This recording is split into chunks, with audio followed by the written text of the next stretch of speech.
Ce matin, je vous ai laissé au plan du jour avec cette prise de liquidité à 9 heures, début de la kill zone de Londres. Donc, je ne reviens pas sur tout ce qui s'est passé avant, mais on a vu que même si cette première intention baissière me faisait penser qu'on pouvait aller chercher les niveaux en dessous, et que le premier niveau des plans précédents a été atteint, il nous reste encore en dessous.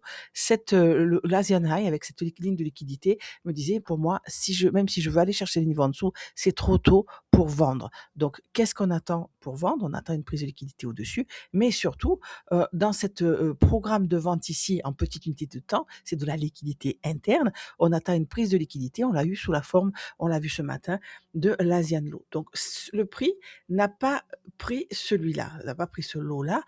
Il s'est clôturé légèrement au-dessus. On a créé donc une ligne de liquidité. Donc pour moi, nous sommes encore dans de la liquidité interne. Mais simplement, une fois qu'on a réalisé cette ligne de liquidité, et je ne peux pas rentrer là. Si une entrée ici aurait été une turtle soup et on n'a pas pris ce niveau. Donc, c'est là qu'on voit qu'on est dans la liquidité interne et qu'on a créé un piège, c'est qu'on a créé quelque chose que nous revenons chercher plus tard. Néanmoins, l'Asian Low est pris, et à droite, en M1, on voit que une prise de liquidité au moment de l'open de Londres ou de toutes les kill zones, c'est quand même un signe qu'on va chercher quelque chose. Donc, on prend la liquidité immédiate et on clôture au-dessus du prix de 8h30. On l'a vu ce matin.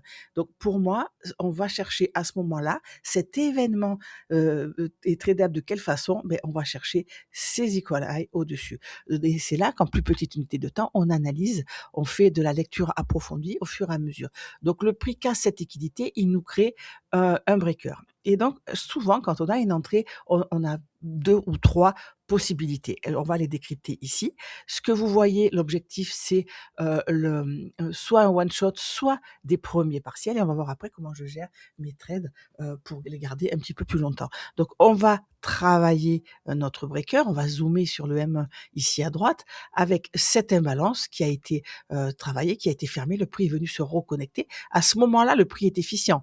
Attention, on sait qu'on a cette liquidité en dessous. Donc qu'est-ce qu'il va me falloir? Une validation à la hausse. Et cette validation, c'est cette impulsion haussière qui sort de notre breaker en laissant cette imbalance qui est collée à ce volume imbalance. Donc le prix, quand le prix revient là, c'est une entrée, hein, clairement, à ce niveau-là, avec un stop en dessous de ce lot ici, et un premier partiel ou un TP final sur la liquidité créée. Donc que fait le prix? Le prix, il vient chercher ces niveaux, mais on recrée une ligne de liquidité. On ne va pas chercher notre niveau. Et là est le problème. C'est souvent là que les gens commencent à douter. On a créé une liquidité immédiate et là, on a un choc. On entre dans un programme de vente. Donc cet événement-là ne nous a pas donné le TP. Donc il est toujours en cours, mais à l'intérieur, en fractal, en petite unité de temps, on entre dans un programme de vente. Et ce programme de vente, il va chercher quoi? Une liquidité. Donc à partir du moment où on a ce choc ici, on dit voilà, on a cette imbalance qui est là. On n'a pas créé de breaker. Vous voyez là dans cette, baissière là, dans cette trend baissière, la dernière bougie baissière avant la hausse, c'est un breaker, on ne l'a pas cassé à la hausse, on n'a pas réussi à en sortir, et on a cette inversion. Donc la liquidité disponible, c'est cette ligne de liquidité. Donc on a 2 solutions si on est in. Soit, on avorte le trade et puis on re-rentrera, mais il faut pouvoir re-rentrer psychologiquement. La meilleure des solutions, c'est de laisser le stop loss d'origine. Et là, on voit que le prix vient chercher cette liquidité. À ce moment-là, ça peut être une entrée turtle swap, puisque on a créé un point d'intérêt qui va dire voilà, moi j'attire le prix comme un aimant. Je suis toujours dans cet événement qui n'a pas trouvé sa conclusion. Donc on peut rentrer en turtle soup avec pareil, hein, notre stop en dessous, c'est plus prudent. Ici, on voit qu'on a le market shift qui nous casse la structure sur lequel on revient s'appuyer, ce qui fait de cette bougie que cette bougie peut se comporter comme un order block. En tout cas, regardez que le point médian de notre breaker tient, hein, on va même pas le chercher, mais néanmoins, la logique est de rentrer en turtle soup ici et de mettre notre stop en dessous. Et à ce moment-là, quel est l'objectif? L'objectif, ça va être d'aller chercher cette ligne de liquidité et ce haut ici.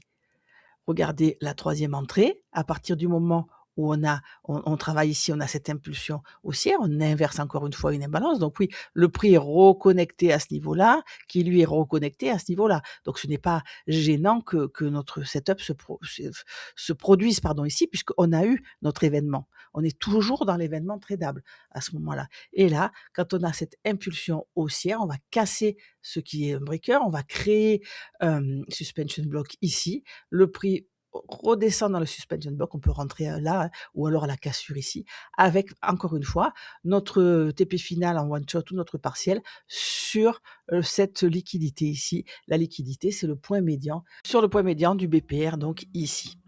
Maintenant pour, les, objectifs finaux. On a 2 solutions. Soit on prend un premier partiel sur la liquidité, prévue, donc ici pour le premier trade, ici pour le deuxième trade et on a vu notre point médian. Soit ce que je fais, souvent, de façon plutôt mécanique quand je trade, mes statistiques, elles me disent que je suis très, très bonne à 80 points avec ce genre d'entrée-là, toutes mes entrées. Donc je prends 80 points et une fois que j'ai mes trades à 80 points, je vais placer des partiels.